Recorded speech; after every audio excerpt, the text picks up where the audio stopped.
Hola, ¿qué tal amigas, amigos televidentes en Extra Plus? Un gusto saludarles, darles la bienvenida a esta edición de Adelante Nicaragua, edición en la que vamos a conversar con el escritor Lenín Fischer, que también es columnista de opinión en periódicos nicaragüenses, tiene su propio blog en el que está publicando artículos referidos pues, al contexto del país. Cada artículo responde justamente a ese contexto, ¿no? Entre los más recientes, evidentemente, se ha referido a la situación que atraviesa Nicaragua y tiene sus opiniones, y me voy a referir a uno de los últimos, al tema del diálogo, las opiniones que tiene sobre el diálogo. Usted plantea en su artículo que de alguna manera hay una oportunidad en el país para un nuevo modelo democrático, que ya lo probamos de alguna manera en los 80 en Nicaragua, entre el 79 y el 85, y que fue funcional de acuerdo a su artículo. Sí, muy buenas tardes, gracias por la oportunidad de invitarme nuevamente a este programa Adelante Nicaragua. En realidad, el artículo fue escrito con la motivación de que el diálogo nacional entre los nicaragüenses y la paz son necesidades de toda la sociedad. Diálogo y paz son un imperativo. Realmente todos los nicaragüenses necesitamos esas dos condiciones para poder crecer económicamente y también para que exista desarrollo humano para todos. Pienso que nadie puede eludir el diálogo y que no hay ninguna excusa para no asistir al diálogo. Todos los sectores del país están comprometidos, tienen una obligación ética y moral para responder a la exigencia de paz y diálogo de todos los habitantes, y estoy confiado, creo sinceramente que el diálogo nacional va a ser un éxito, que hay una muy buena voluntad de parte del gobierno para propiciar este diálogo y que los líderes de la Iglesia Católica van a jugar un buen papel como mediadores y testigos. Yo tengo mucha confianza en el éxito del diálogo nacional. Hay voces que le sumarían a esta aspiración de un diálogo nacional, además de la paz, el tema de la justicia. Porque no puede haber paz sin justicia. Claro que sí. Como usted decía al inicio, existe una oportunidad para democratizar más Nicaragua. ¿Cómo? Haciendo o estableciendo a partir de este diálogo nacional una estructura formalmente apoyada por todos los sectores sociales, para que se forme un Consejo de Estado donde todos los sectores económicos, políticos, sociales, gremiales del país estén representados de manera permanente y propicie esa estructura jurídicamente establecida, un diálogo permanente, no un diálogo coyuntural ante una crisis como la que estamos viviendo y que conocemos todos. Realmente, si vamos a pensar en que Nicaragua va a obtener más democracia con solo hacer algunas reformas electorales, eso no va a ser necesariamente así, porque necesitamos que la gente esté más representada y que tenga más poder de decisión, más poder, más oportunidades para debatir y ser escuchada. Uh-huh. Y la experiencia que ocurrió en los años 80 durante la Revolución Sandinista con el Consejo de Estado demostró que ese órgano legislativo, el Consejo de Estado, funcionaba y tenía una gran aceptación, y que además los sectores estaban directamente representados ahí, los campesinos, los trabajadores, los jóvenes, los profesionales, los empresarios, los productores, los maestros, etc. Sucede que, si bien es cierto, para este diálogo nacional se necesitan debatir temas como la justicia, que es ante las muertes acaecidas, porque todos tenemos derecho a saber cuántas personas realmente murieron, en qué condiciones murieron, cuáles fueron las circunstancias que llevaron a los hechos violentos, investigados con un método científico que lo pueden aplicar las instituciones nacionales, que son las que tienen a mano la información y que tienen además la potestad soberana que según la ley deben tener, realizar las investigaciones pertinentes. Pues estamos hablando de la Fiscalía General de la República, de la Procuraduría de Derechos Humanos y de la misma Asamblea Nacional. Esas son nuestras instituciones. Mucho se habla de que las instituciones no funcionan y se quiere poner como que hay una crisis de institucionalidad. No hay ninguna crisis de institucionalidad en el país. Las instituciones están y funcionan. Las leyes funcionan, las leyes se aplican, se promulgan leyes, se investigan casos, se sancionan. En el país no hay crisis de institucionalidad. Como tal, los poderes no están chocando unos contra otros, los poderes están separados, son independientes. Lo que sucede es que la derecha política no controla ninguno de los poderes del Estado, que es una cuestión muy distinta. Si eso sucediera, entonces muy probablemente el poder del Estado que controlarían lo confrontarían con otros que no estuvieran bajo su control. Uh-huh. Pero sí, debe haber justicia y se debe investigar para eso. Se debe investigar, pero como este es un problema originado entre nicaragüenses, deben ser los nicaragüenses los primeros que traten de resolver estos problemas investigando. No puede ser que la primera opción sea pedir la presencia de organismos extranjeros, la intervención extranjera en esos asuntos, en nuestros asuntos, cuando hay organismos extranjeros que no necesariamente tienen el prestigio que se dice que tienen, pues. Pero la presencia de organizaciones como la Comisión Interamericana de Derechos Humanos, que creó un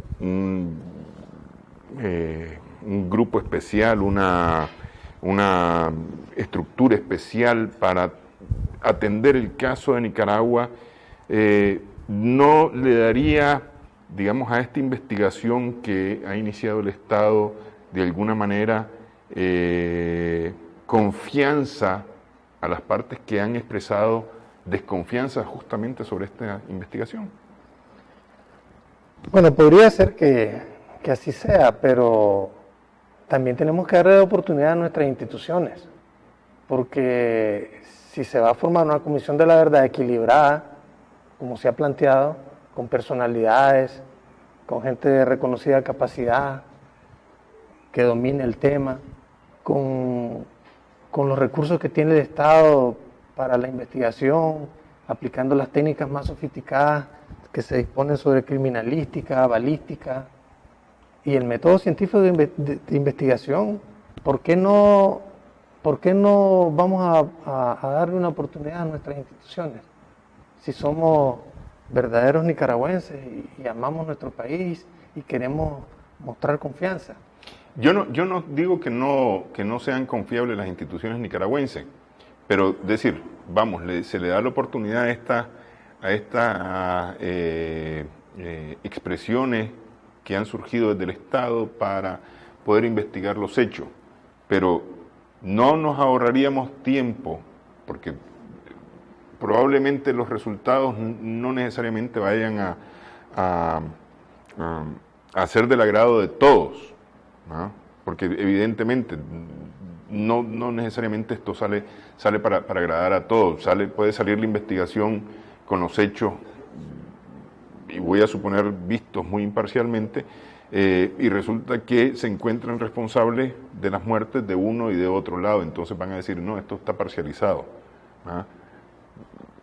Yo digo, para ahorrar ese tiempo, el acompañamiento de un organismo internacional no sería como beneficioso justamente para esta investigación? Siempre y cuando se le dé tiempo suficiente a las instituciones nacionales para recopilar toda esa información, que realmente no es fácil hacerlo en las condiciones que han sucedido los eventos. Pero las instituciones nacionales necesitan tiempo para recopilar toda esa información, para poder presentar o argumentar ante un observador internacional que se invite. Yo creo que nuestras instituciones necesitan el tiempo y el espacio para recopilar las pruebas y tener los fundamentos de lo que puedan ser investigaciones serias, pues, porque no creo que alguna institución extranjera tenga mayor información que las nacionales hasta el momento. Entonces creo que debemos darle oportunidad a nuestras instituciones, si creemos en la institucionalidad que tanto se habla. Sí. Ok, vamos a hacer una primera pausa. En esta edición de Adelante Nicaragua estamos conversando con Lenín Fischer. Nos salimos un poquito con este tema de justicia, del tema de la propuesta democrática. De la propuesta para el sistema democrático en Nicaragua. Vamos a regresar, vamos a volver a retomar esta parte o este tema después de la pausa en Adelante Nicaragua.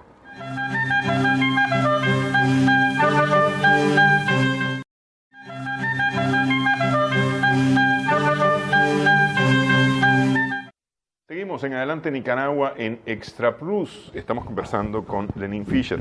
Ok, volvemos al tema de la propuesta. Usted ve como una oportunidad el diálogo justamente para establecer un nuevo modelo democrático en Nicaragua que sea más participativo. Yo de alguna manera esa propuesta la vería como una ampliación del diálogo nacional. Es decir, porque al final de cuentas el diálogo nacional tiene participación de partidos políticos, tiene participación de sectores, tiene participación de los estudiantes, del gobierno, y en fin, pues es decir, es una participación bastante heterogénea, ¿no? Llevar eso a lo que fue un Consejo de Estado, el Consejo de Estado después de 1979, que tenía también esas representaciones, sería como extender, de alguna manera, lo miraría yo así, el diálogo a un diálogo nacional permanente. Esa es la idea. No debemos creer que democratizar solo es realizar elecciones, o no debemos creer que la democracia representativa es suficiente. De hecho, hay sectores que se han expresado como no representados por ejemplo, por el COSEP. Y eso se ha expresado desde hace varios años, no hasta ahora. ¿Qué sucede? La separación de los poderes del Estado es parte de la democracia. ¿Cuándo se comenzó a aplicar? En el siglo XVIII, después de las teorías de Charles Montesquieu, que ya fueron más elaboradas, y con la Revolución Francesa, pues la Ilustración, ese concepto se aplicó en la separación de poderes también en Estados Unidos, cuando se independizaron de Gran Bretaña. Pero ya han pasado prácticamente 230 años, y ese modelo ya no es suficiente. Ya no da más en países como los nuestros, donde se necesitan muchas transformaciones económicas y sociales, y donde el equilibrio de la sociedad no necesariamente se logra porque haya una separación de poderes. ¿Por qué? Porque los partidos políticos de oposición muchas veces utilizan los poderes que controlan, los poderes del Estado que controlan, para bloquear a los gobiernos que quieren hacer esas transformaciones económicas y sociales. Eso ha sucedido en El Salvador, eso ha sucedido en Ecuador, en algún momento en Bolivia, ha sucedido también en Venezuela, en Brasil, y eso no solo ha llevado a bloquear las acciones transformadoras de justicia social que esos gobiernos han impulsado, esos gobiernos progresistas, sino que además han servido para dar golpes de Estado suaves, blandos, golpes de Estado técnicos, disimulados, por vía parlamentaria, por protestas violentas en las calles, como en Brasil o en Venezuela. Entonces, la democracia representativa necesita ser sustituida en gran medida por la democracia participativa y protagónica. Y un Consejo de Estado permite eso, que que todos los sectores sociales estén representados, tengan voz y voto en decisiones importantes. No estamos hablando de un Consejo de Estado en el que los representantes de los distintos sectores del país vayan a tener un mega salario. No, estamos diciendo que esos representantes pueden trabajar incluso ad honorem, si quieren servir realmente al país, o bien pueden recibir los viáticos por parte de los gremios que representen, o recibir algún fondo para viáticos por su trabajo desempeñado a través de la Asamblea Nacional. Podría ser que ese Consejo de Estado, que va a representar un diálogo permanente de todos los sectores, funcione a la par de la Asamblea Nacional por algún tiempo, no se puede predecir por cuánto, y puede ser que en algún momento sustituya a la Asamblea Nacional. Pero la verdad es que durante la Revolución Sandinista el Consejo de Estado fue una expresión del poder popular. El Consejo de Estado era el legislativo nicaragüense era el legislativo, entre el 79 y el 85. Y era una forma de poder popular, una expresión del poder popular de la democracia, porque democracia literalmente es poder del pueblo, significa eso. Y era una expresión del pluripartidismo en ese momento, ¿no? Lo que sucede es que esa forma de poder popular, que también se combinaba con el de cara al pueblo, cuando los miembros de la Junta de Gobierno, incluyendo el comandante Daniel Ortega, dialogaban con la gente y escuchaban de la gente las quejas directas y buscaban cómo resolver los problemas lo más pronto posible. Los problemas de la gente eran resueltos de manera expedita. Esas dos formas de poder popular, de democracia popular, fueron desapareciendo con la revolución, y es lo que ha señalado el compañero Carlos Fonseca Terán en su libro La propiedad, el poder, la propiedad y nosotros. Esas formas fueron sustituidas por la democracia formal, cuando se realizaron las elecciones en 1984 y se instaló un gobierno electo que lo presidió el comandante Daniel Ortega en 1985, con una Asamblea Nacional Constituyente que promulgó la Constitución Política de 1987. Todo eso es la forma tradicional de la democracia, se llama la democracia liberal o la democracia burguesa. Entonces, una Asamblea Nacional con representantes electos sustituye al Consejo de Estado, que era expresión del poder popular, porque todos los sectores estaban representados ahí. Y los de cara al pueblo fueron paulatinamente también desapareciendo. Entonces, ahí perdió la revolución dos formas de expresión del poder popular, es lo que plantea en su libro Carlos Fonseca Terán. De tal manera que ahora que la sociedad nicaragüense quiere diálogo, pues hagamos un diálogo permanente e institucionalicemos ese diálogo de manera permanente, para que sea una expresión democrática de la participación de la gente. Esto, en cualquier sentido, sería superior al concepto del Consejo Nacional de Planificación Económica y Social que existió, que se comenzó a formar a finales de los 90, por 1997. Que eso se parece más al modelo actual del diálogo tripartito. Ese Consejo Nacional de Planificación Económica. Con el detalle de que en ese Consejo de Planificación Económica y Social existían más de 130 representaciones, de las cuales como 8 eran de la sociedad civil realmente. Y sus funcionarios ganaban miles de dólares.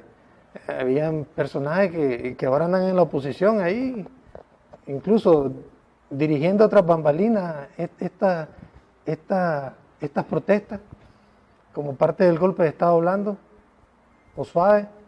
Y ellos ganaban solo por viáticos, por sesiones, tal vez hasta $3.500, además de su salario por presidir el Consejo Nacional de Planificación Económica y Social. No estamos hablando de eso, pues. No estamos hablando de que queremos más burocracia y más funcionarios como aquel que era el encargado de la lucha contra la pobreza y ganaba $25.000 mensuales.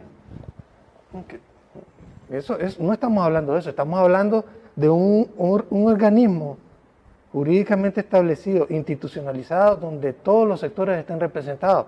Porque también otro fenómeno que ocurrió durante o a partir de los años 90 es que los verdaderos gremios, las fuerzas motrices de la economía del país fueron relegados, los trabajadores, los campesinos, las organizaciones de pequeños productores, se desarticularon muchos sindicatos, las fuerzas vivas de la producción nacional fueron desorganizadas.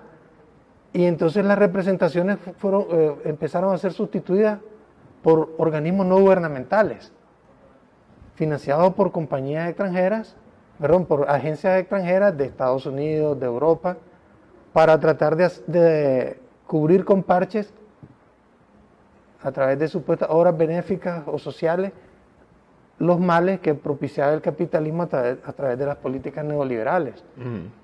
Entonces llegó un momento en que los sindicatos tenían menos representación, menos voz, o eran menos escuchados, o menos incidencia tenían que los ONG.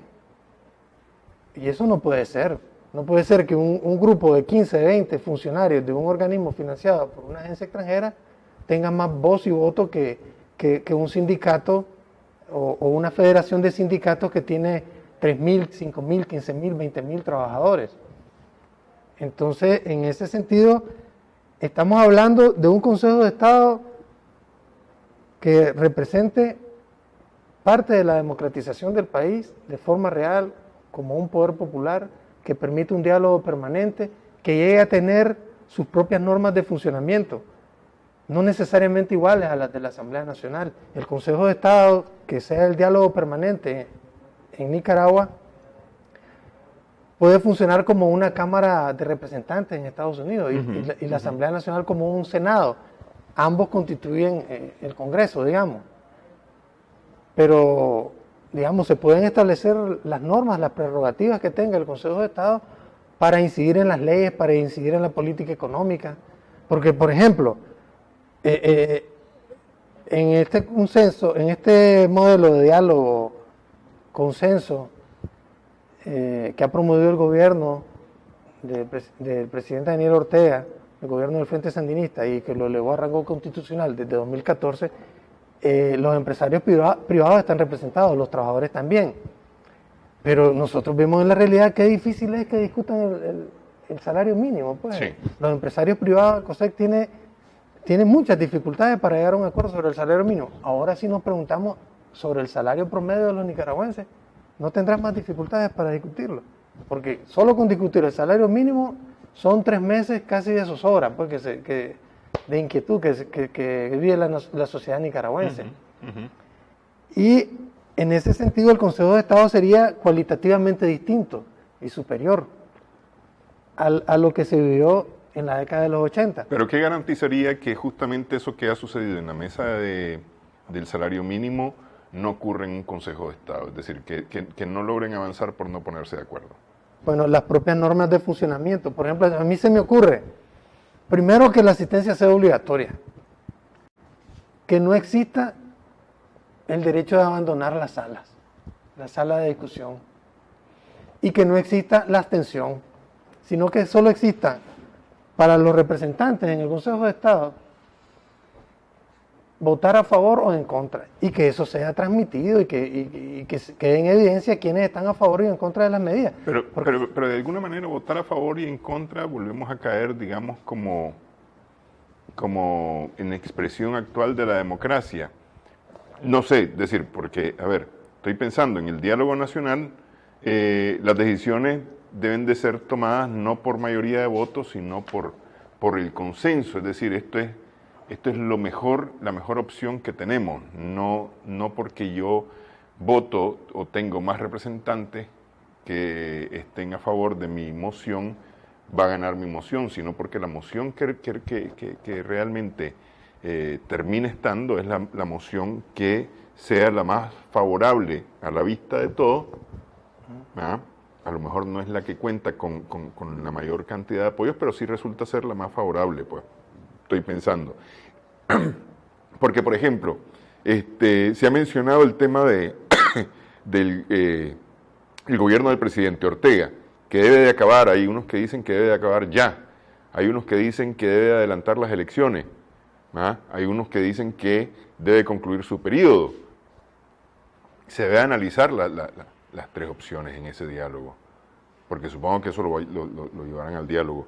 Y decidir cuál es la mejor opción que hay para el país, no para el gobierno, no para la oposición, sino para el país. ¿Cuál es la mejor opción? La opción que realmente va a ayudar que este país avance. Es decir, de alguna manera, votar en un eventual Consejo de Estado es como volver al principio de la democracia actual. Gana el que tiene más votos. Digo yo, si quiere hacemos una pausa, hablamos sobre esto al regresar en Adelante Nicaragua.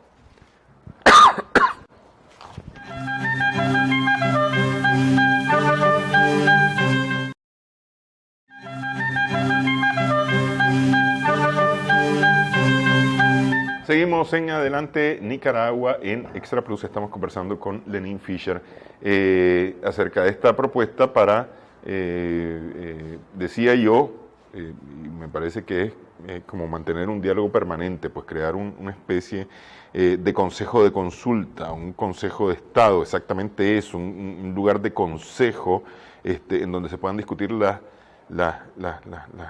sentimientos, las necesidades, lo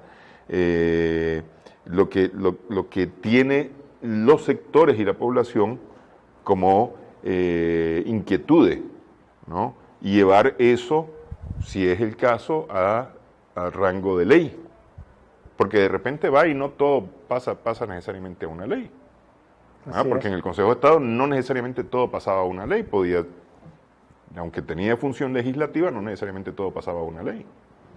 Sí, una cosa que no me gustaría dejar pasar son las tres opciones que usted mencionó de lo que se podía discutir respecto a encontrar la solución al problema actual. Definitivamente que para la paz y el diálogo solo tenemos la opción de respetar la institucionalidad. O sea, el periodo del gobierno actual, el periodo del gobierno del comandante Daniel Ortega tiene que ser respetado. Yo creo que todos los nicaragüenses debemos estar conscientes de que es muy importante y es una necesidad de que preparemos nuestras cédulas para las elecciones de 2020, para hacer fila en las juntas receptoras de votos, probablemente con algunas reformas en el aspecto electoral que tengan que ver con lo planteado por la OEA, pero que el periodo electoral debería respetarse. Pero más que lo planteado por la OEA, a mí me parece que lo que planteamos los nicaragüenses, es decir, la OEA puede decir misa, pero al final de cuentas somos los nicas los que tenemos que decidir qué es lo que queremos, ¿no? Claro que sí, pero las reformas electorales, pues, que se podrían hacer, yo no creo que sea imposible hacer algunos ajustes de la ley electoral y tampoco creo que sea imposible satisfacer algunas de las peticiones, pues, de la oposición o de los partidos políticos de la derecha. Eso sí, las contradicciones entre ellos no se pueden solucionar, porque ellos tienen contradicciones intestinas, de aspiraciones personales, etcétera. Ellos mismos han autodestruido sus partidos políticos. Eso no lo tiene por qué hacer el gobierno, ni el partido que está gobernando, que es el Frente Sandinista.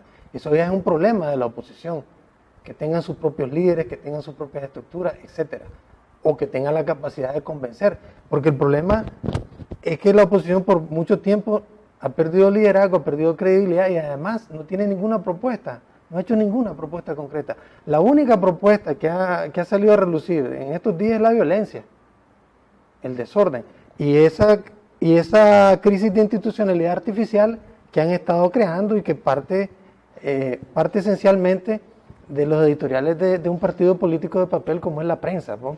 Los ideólogos de la prensa, a pesar que son personas mayores de edad, ancianos, pues, y la palabra anciano no tiene nada de malo, pues. Parece que no tienen la sabiduría suficiente porque en sus editoriales ellos asusan e insisten en derrocar, en destituir al gobierno actual, pues, que fue electo, pues, en medio de la condición artificial que es esta situación, pues, que no es ninguna crisis de institucionalidad. Esto es un golpe de Estado suave al mejor estilo del manual que dio este señor norteamericano Gene Sharp, que ha trabajado con la Agencia Central de Inteligencia y que contempla como casi 200 formas de derrocar a un gobierno por vías no armadas, supuestamente. Y hay que tener cuidado, pues, porque en general, pues, han estado aplicando las tres etapas básicas: protesta, no colaboración o sabotaje de todos los esfuerzos por la paz o el diálogo y la intervención.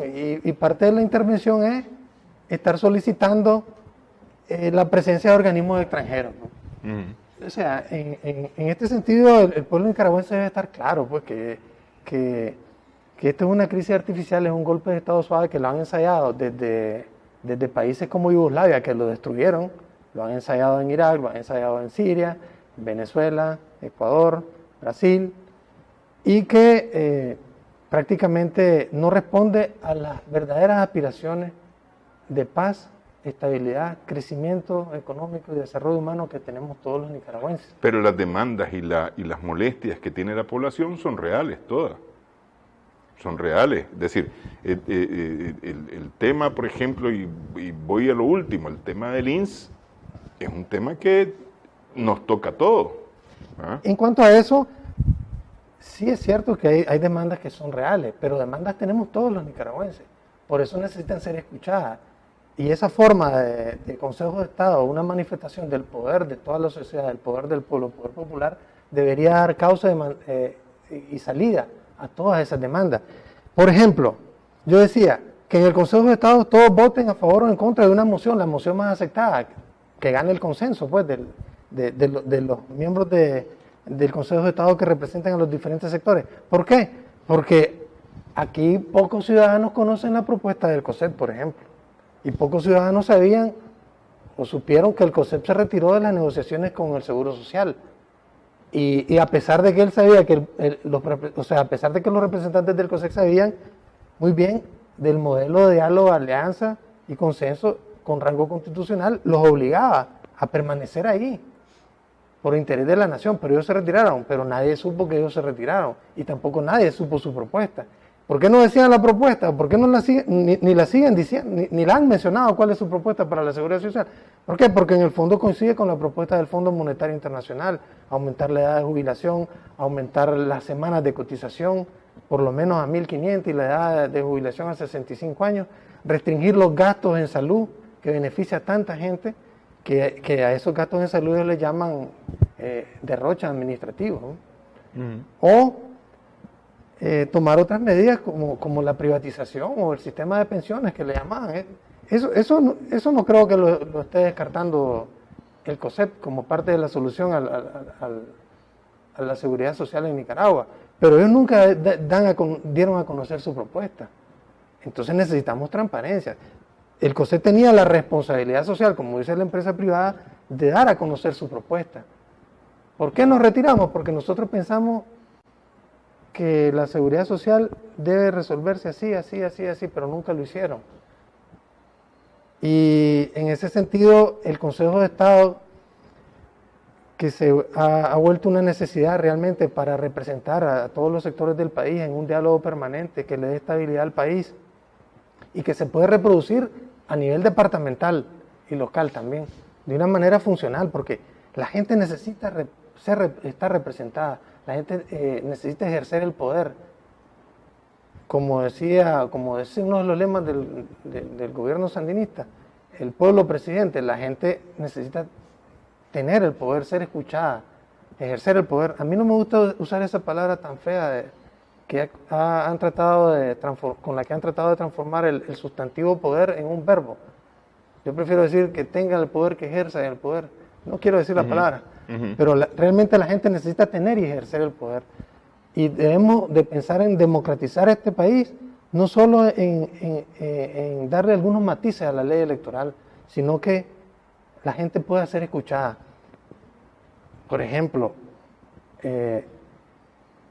debería normarse que funcionarios públicos tengan, por ejemplo, un día de atención a la gente, ¿no? Que le dediquen un día de atención a la gente para conversar y recibir en sus oficinas a la gente. Hay muchos funcionarios públicos que la gente los busca y no los encuentra nunca. Que nadie los conoce, además. O que nadie los conoce. En los municipios, en las alcaldías, todo eso se puede comenzar a transformar para que la gente sienta que se le escucha y que tiene acceso al poder. Pero eso de alguna manera no ha sido el modelo actual del gobierno, que pese a que tiene un mandato constitucional del diálogo tripartito, gobierno, trabajadores, empresarios, en la práctica a nivel de sus delegaciones gubernamentales, ya sea a nivel del gobierno central y sus ministerios o a nivel de las alcaldías, justamente se ha venido separando de la gente y esa es parte de la molestia que tiene la gente. Esa es parte de la molestia, pues el distanciamiento, el poder de alguna manera distancia de las masas, del pueblo. Ese mismo fenómeno se vio durante la Revolución Sandinista y fue parte de las autocríticas ya en los años 90, que la dirigencia del Frente Sandinista, sus cuadros intermedios se alejaron de la realidad de la gente. Y podría ser que en alguna medida se esté presentando esto. No es raro escuchar bueno, y ustedes lo decían en el programa Los Cuatro Vientos, no es raro escuchar a muchos cuadros históricos de prestigio, con capacidad, con trayectoria, que se han sentido pues relegados de alguna manera en sus localidades o en el lugar donde se desempeñan, etcétera.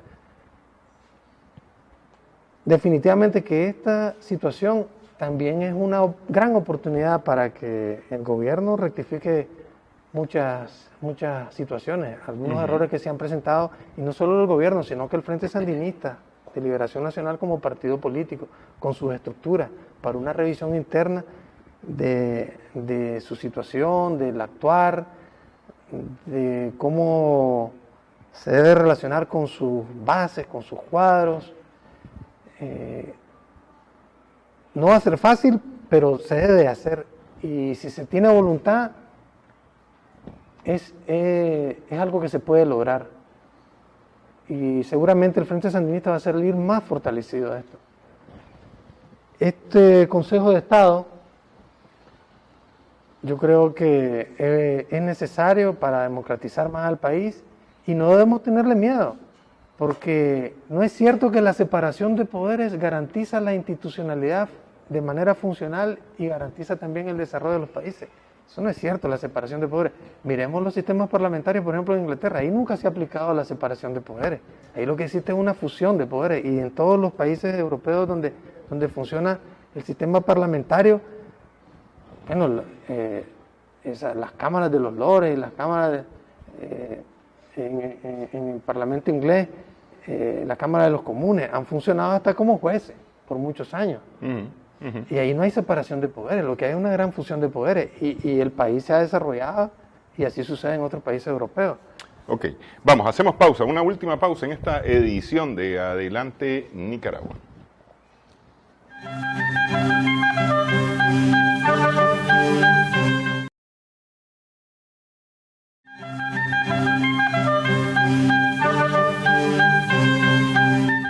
Estamos en Adelante Nicaragua en Extra Plus. Estamos conversando con Lenín Fischer. Justamente el tema de lograr participación, pues, es decir, la idea de crear una especie de Consejo de Estado, que a lo mejor podría no llamarse un Consejo de Estado, como usted menciona, podría ser como una especie de Cámara Baja o algo parecido, de asesoría, de guía tal vez para decisiones de los diputados ante la Asamblea Nacional. Los representantes no son electos directamente. No serían electos por el pueblo, son designados. Electos dentro de sus gremios u organizaciones. Esa sería una buena opción. Y el sistema de funcionamiento pues se podría organizar poco a poco con expertos en el tema de órganos legislativos u órganos colegiados, como quiera llamarse.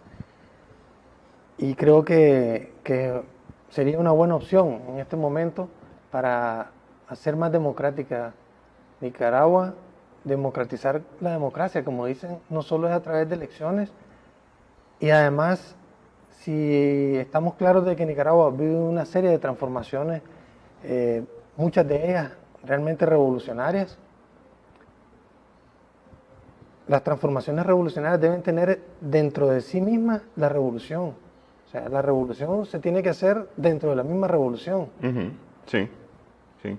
Ahora, esto porque me parece muy interesante la idea de poder llevar esto hasta el nivel local, es decir, trabajar desde, no voy a decir al nivel de barrios, porque Ya eso desenreda un poco el asunto, pero me parece que desde el nivel municipal poderlo trabajar, es decir, donde existe un consejo municipal que esté acompañado de un consejo popular, digamos, trabajando al lado de este consejo municipal. A mí me parecería una cosa de participación que abriría mucho la participación, pero sobre todo el tema de descentralización, porque es decir, eso permitiría tomar decisiones locales. Claro que sí, ayudaría mucho a la descentralización y superaría la formalidad que ha habido, por ejemplo, con los cabildos o con la misma ley pues de participación ciudadana que ha quedado prácticamente como papel, pues, papel con letras. La iniciativa ciudadana, los cabildos, etcétera, necesitan algo más, pues. Ya no son suficientes. Para que una iniciativa ciudadana tenga éxito, que una persona comience a tomar la iniciativa para recolectar tantas firmas, no resulta práctico, pues, para la mayoría de la gente. Y llevar el concepto del Consejo de Estado como una instancia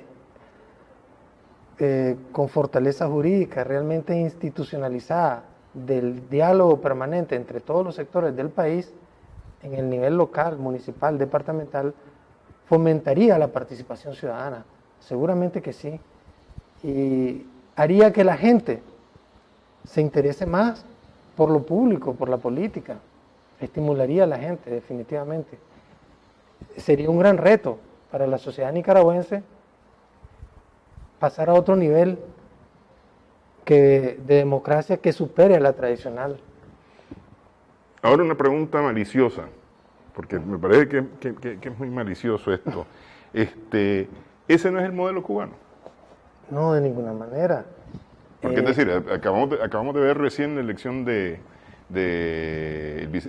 presidente Miguel Díaz-Canel, ¿no? Que viene de un proceso eleccionario que empezó a nivel de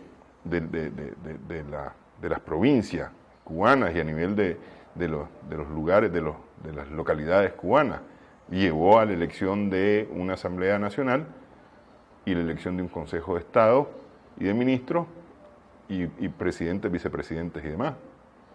No, es totalmente distinto porque en la sociedad cubana hay un solo partido político. Pero en principio, de acuerdo a lo que los cubanos dicen, no necesitas ser miembro de ningún partido político para optar a un cargo de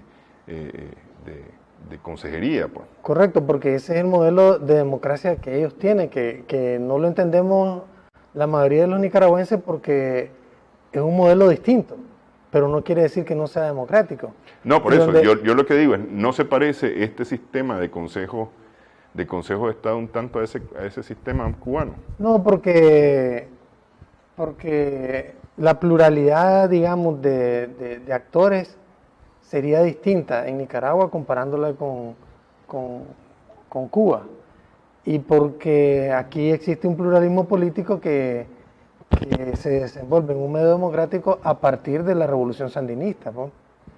Y si bien es cierto, la revolución sandinista dio aportes originales o parcialmente originales como el pluralismo político, la economía mixta y el no alineamiento, pues en determinado momento, como mencionábamos al inicio de la conversación, retrocedió en algunos aspectos del poder popular, como el Consejo de Estado que desapareció y los de cara al pueblo.